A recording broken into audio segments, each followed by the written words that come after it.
My name is Will Swyers, and you are listening to the Re-Enchantment Podcast. Re-enchanting business, art, and the world. Each episode, I talk to one of my friends from around the world to bring you insights into how to reconnect to your sense of childlike wonder to inspire you in your work, whether that's from home, at the office, on a field, on a court, on the stage, on set, or in a studio. Welcome back to Wonder.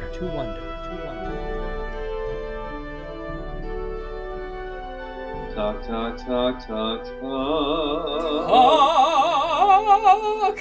Today we have Aleks Welles. He's a singer-songwriter and he's currently living in Montreal, Canada. Hello. Hello, Aleks. How you doing? Good. How are you, Will? I'm doing very well. I think we should give a little bit of backstory, like a tiny little bit, on how we met. Do you remember the moment we met? We were going to school. So we were going to school in New York City at an unnamed acting school. And do you remember the moment we met? I actually don't remember I don't, but I remember the general time. I remember us talking in the kitchen about like jumping out of the window. Yeah. That was like my first big... Yeah, you were standing in front of the window and what floor were we on? That was like the 8th story in New York City. Yeah, high. Yeah, and the window had nothing. There was no shield from the window in the kitchen to the outside. Yeah, it was this huge window and it was like super low on the wall. So you could literally just like fall out of it. Yeah, so I remember going up to you and you were just leaning against it. And then we had the great conversation about you falling to your death. And it started a friendship that's just sustained all the way to today. Yeah, we still haven't fallen out of windows since then. So yeah, it's been... Okay, so how you doing? Did I already ask that? You did. Okay, well let me ask you a question now. We're gonna get to some hard questions. Are you ready? All right, I'm ready. Okay, so with the topic of this podcast being how enchantment is related to art, I want to ask you that in my experience, it seems like every artist has some type of spark from their childhood that can be directly connected to what they're doing right now. So like for me, there was a Fred Astaire film that I saw when I was a kid and he was dancing, and that's like a direct connection. Like I remember that moment and it was a direct connection to me starting dance and starting performing and doing plays. And I know that there were many little moments along the way, but I wanted to ask you, is there a specific moment or something somebody gave you or something you can remember that inspired you to what you're doing right now with singer-songwritering? It's kind of weird because for me, music wasn't my first kind of obsession as a child. I actually kind of didn't like music. Like, I would watch a lot of Disney films, and when the songs came on, I was kind of bored. Unless it was a villain doing the song, then I was more interested. It wasn't until I was like 9 when I started playing piano, and that's when I first kind of was introduced to music, and it was just... it just grew from there. Now, why did you start playing piano? Were you forced? No, I was never forced. I actually always enjoyed doing it, which was unusual because I feel like most kids are just forced by their parents to practice. Yeah. I had a relative who knew how to play piano, and she just one day like sat me down at the keyboard and we started playing something really simple, and it just immediately like caught my interest, and then I got a real piano teacher, and then cool. For many years I was taking piano lessons, Then I went to university for it, so it was just kind of a gradual process. And what about singing? Is there any moment, did that just come from playing the piano? Did you see Elton John on TV one day? So, to be Elton, baby. Singing was even later than that. I'm pretty sure when Lady Gaga came out, that was Wow. the first person who really kind of like captured me as a performer. Wow, And so I that's just- like 2007? Or 2008, I think. yeah, okay. But that's So- that's recent. Yeah, it's pretty recent. So it was kind of interesting that, it took so many years for me to like discover that part of me.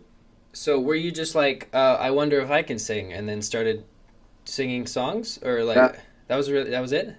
Pretty much. And I would record myself singing, and I was just, I was devastated by how badly I sounded. I was just so disappointed. I would sing her songs and play them back, and I was just like, this isn't good enough. Like, I need to work at this, because this is something that I want to do.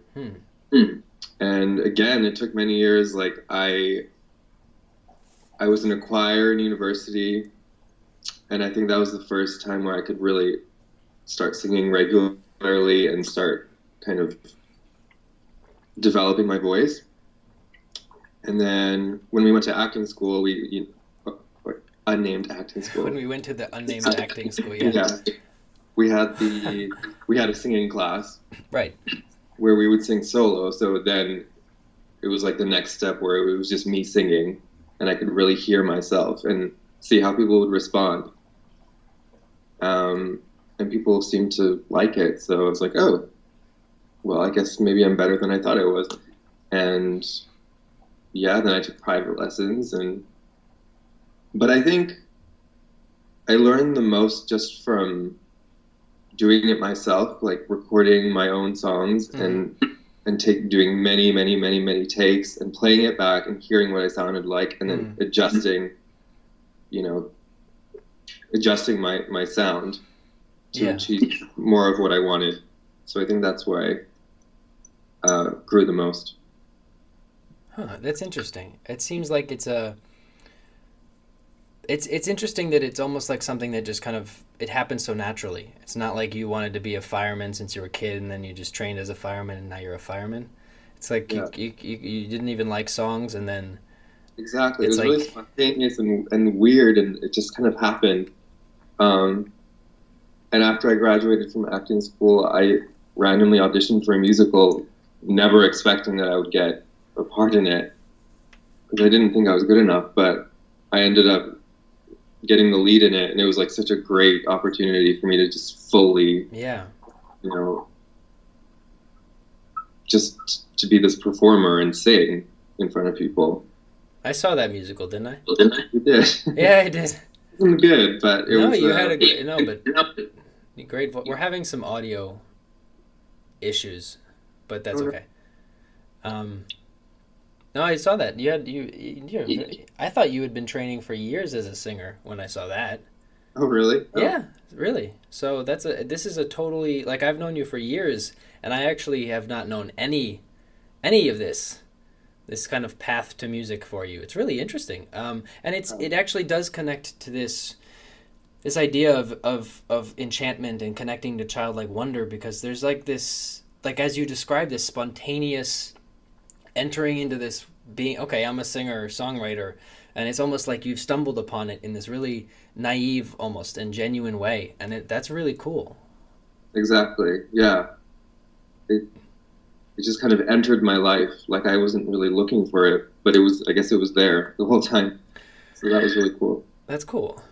So now that's a good transition into, what are you working on right now? Like, what's your current project? I mean, you might have many, but what do you want to tell me about, Well, so I've been writing songs for a few years now. And I am finally ready to release my first EP. So I'm working with a producer now, and Awesome. It's very exciting. I'm only doing 4 songs, but they're the songs that I think are, they best kind of reflect who I am. Cool. You're not Um, going to do like 10 filler songs just to make a really no, big album? no fillers for me. No fillers. Um, yeah, and it's just such an exciting process to be able to kind of hear my music in its fullest potential for the Yeah. first time, and really hearing it on a more, on a bigger and more professional scale. Cool. So I cannot wait So for it to be. are these songs that I've heard before, or we've heard before, or is there some new stuff? I think you've heard all of them. Cool. Yeah. But that's because I badger you every couple months. I send you an email. I'm like, send me a song. And you're like, I have a demo. I think a demo, I guess. Yeah. And then you say, oh, it's not very good. And then you send it to me. And I send you like all caps email back. You're the best. You're the best singer ever. I love you. Facebook status. I love it. It's encouraging. Well, yeah, I try to encourage. Well, I try to encourage what I think is worth encouraging. Okay, so that brings me to my next question. What is a recent like revelation that you had in your work? Like just a big moment where you had an insight or you experienced just something clicked into place as you were doing your thing. I read a book called The Artist's Way. I don't know if you've heard of it. Oh yeah, I've heard of that. Who's the But author? I don't remember the name. Julia Cameron. Julia Cameron. So Yeah. a book called The Artist's Way by Julia Cameron. Cool. Yeah. Now tell me about that. She was a writer, a script writer, and also she was married to Martin Scorsese randomly for like a year.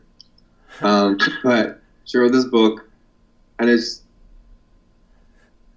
kind of about just unlocking your creativity and like finding different strategies for doing so. And I don't know, that book just kind of taught me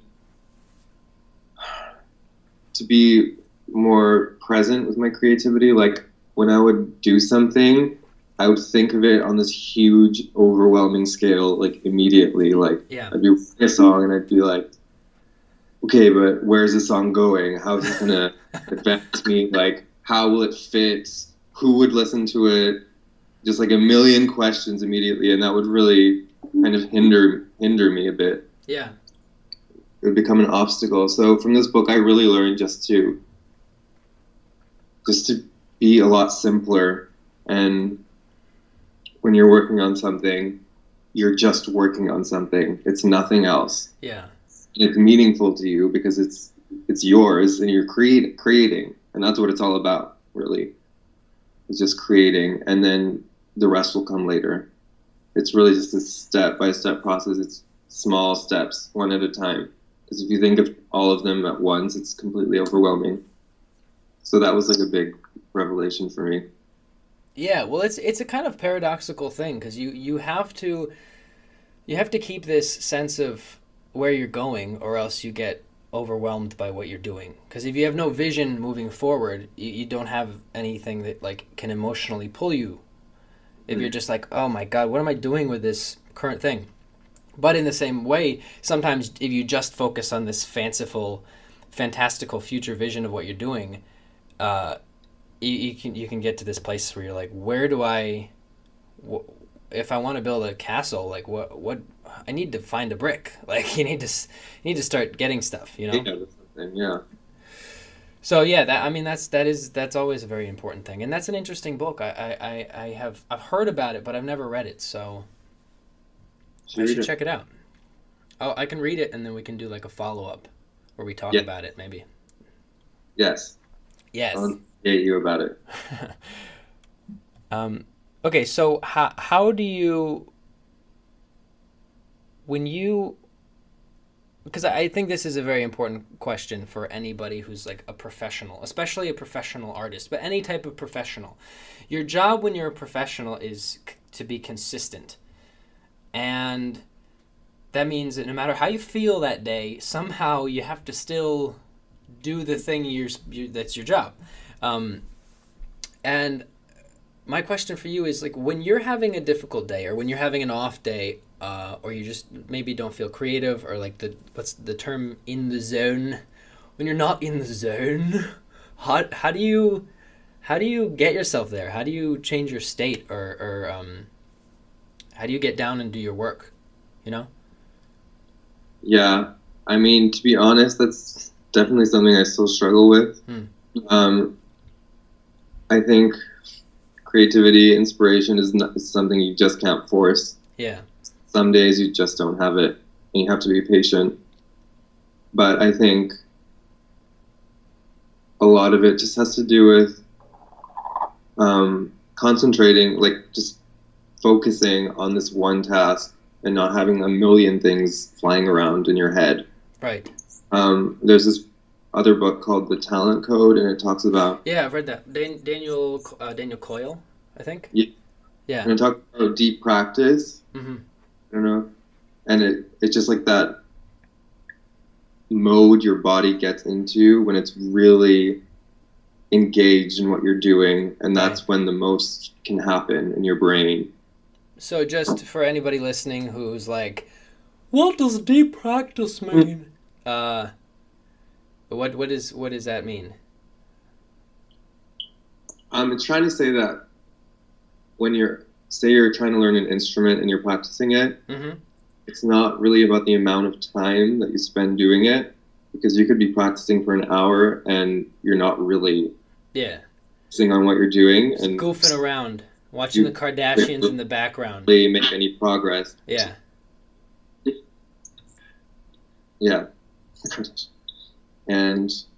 But when you enter this mode of deep practice, of deep concentration, it's this time where your brain is actually like physically making new like neural connections, and you're really, making progress through your practice.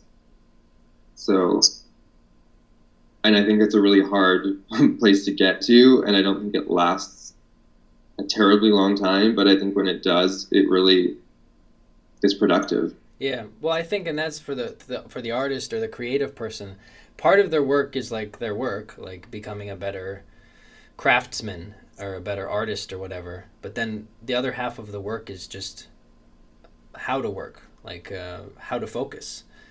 And exactly. I think that comes back to what you were saying about the artist's way, with being more present with your work.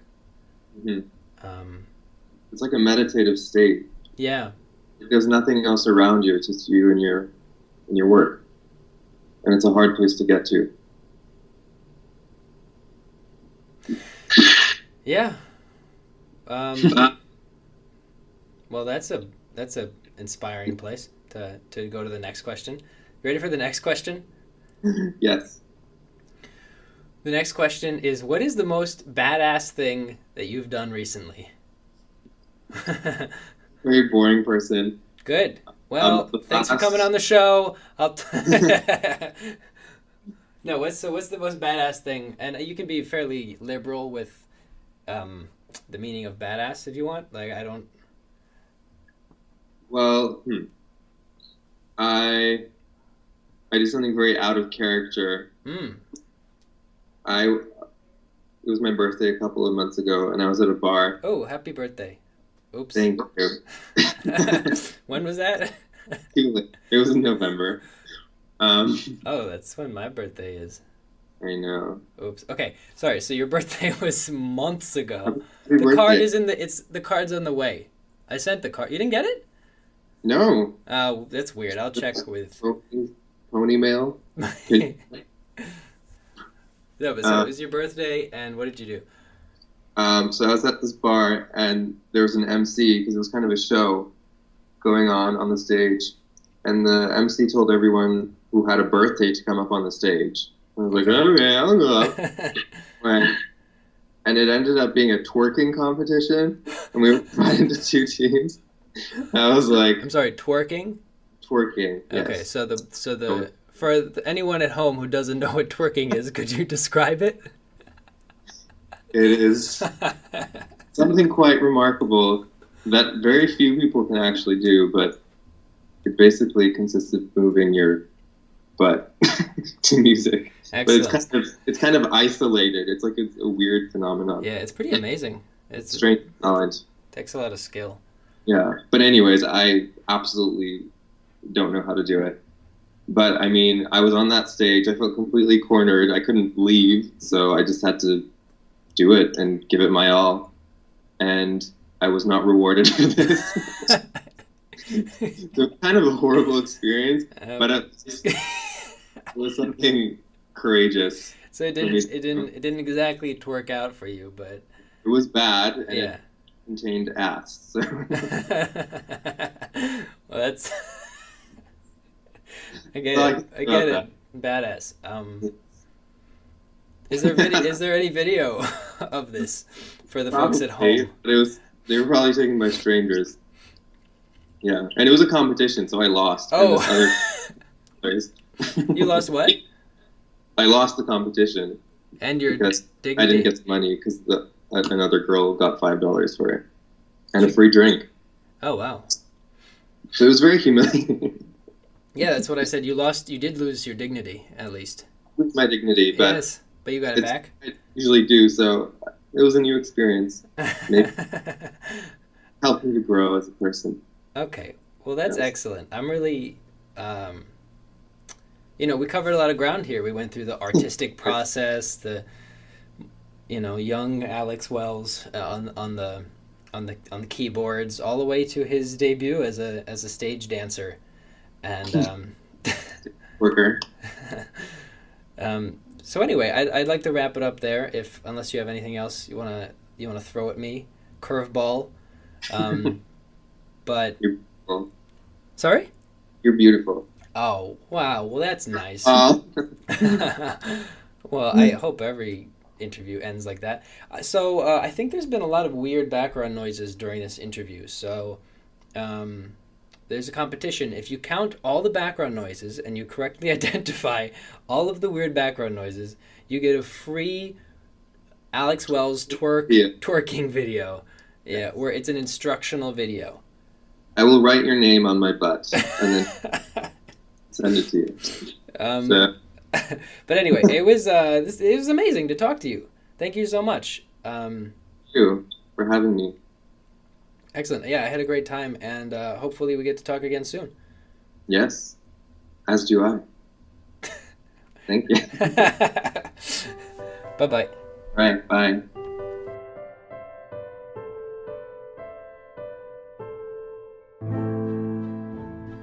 If you want to continue your experience of bringing the creative power of wonder back into your business, your art, your life, you just go to xernai.com. That's xernai.com.